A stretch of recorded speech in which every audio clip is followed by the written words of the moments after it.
Welcome time travelers, and welcome new time travelers. As always, if you're new to this channel and enjoy learning about history, one event at a time, then don't forget to hit that like button, comment, and subscribe. Without further ado, let's get into it. Today, we're going to start out in 1877 when Crazy Horse, a leader of and the Sioux Renaissance to European Americans' invasion of the northern Great Plains, surrendered in Nebraska. 1882 is when U.S. President Chester A. Arthur signed the Chinese Exclusion Act, the first and only major federal legislation to explicitly suspend immigration for a specific nationality. 1915 brought us two events. The first is when American baseball player Babe Ruth hits his first major league home run. He finished his career with 715 homers, a record that stood until 1974. And the second is when American motion picture actor and director Orson Welles was born in Kenosha, Wisconsin.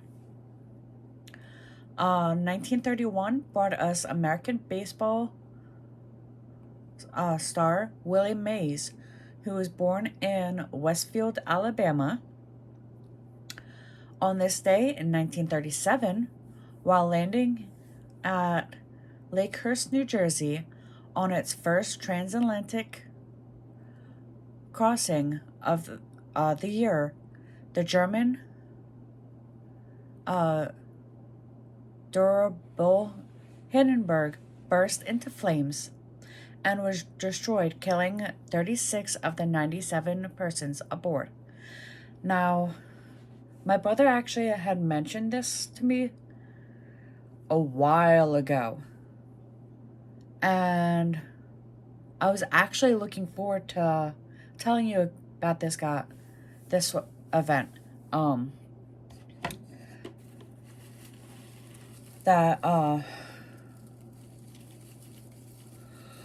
Because I remember, I want to say I was in school when we first learned about this, but there is a show called, I want to say Timeless, where they actually do go back in time and the one guy goes back in time and tries to change the Hindenburg from exploding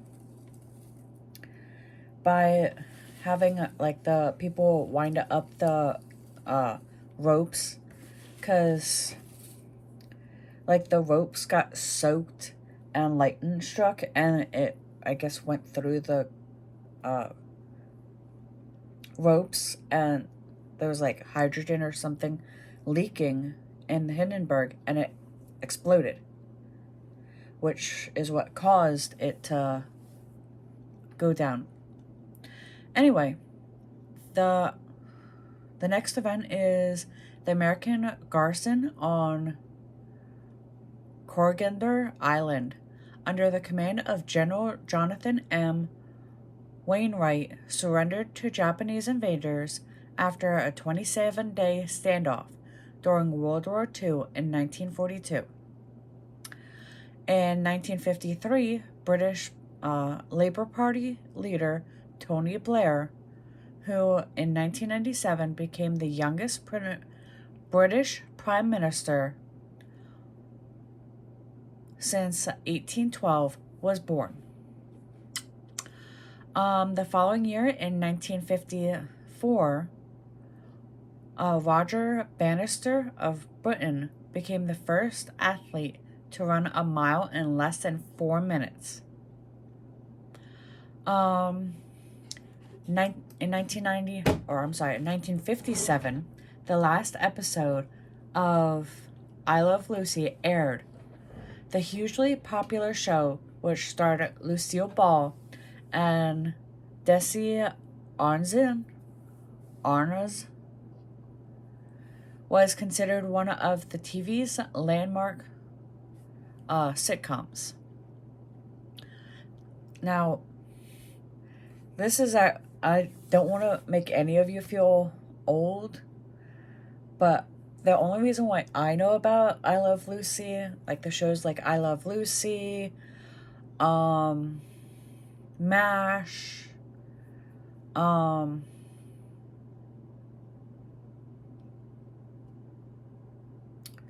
there's another one that I'm thinking of. I can't remember the title, but all the ones that my dad and my parents grew up watching, the only reason why I know about them is because of the reruns.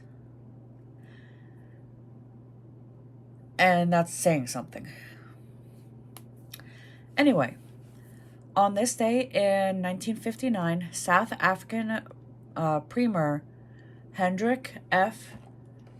Verwoerd told his parliament that South Africa should be given political control of Bastard,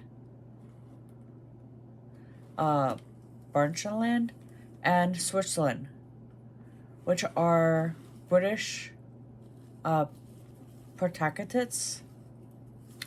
Our next stop is in 1961, when American actor George Clooney, who emerged in the 1990s as a popular leading man, known for his good looks and versatility, and who later became a respected director and screenwriter, was born.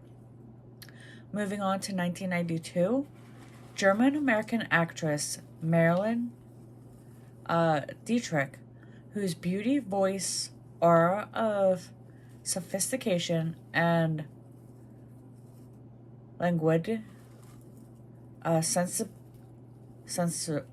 sensuality made her one of the world's most glamorous film stars, passed away at the age of 90.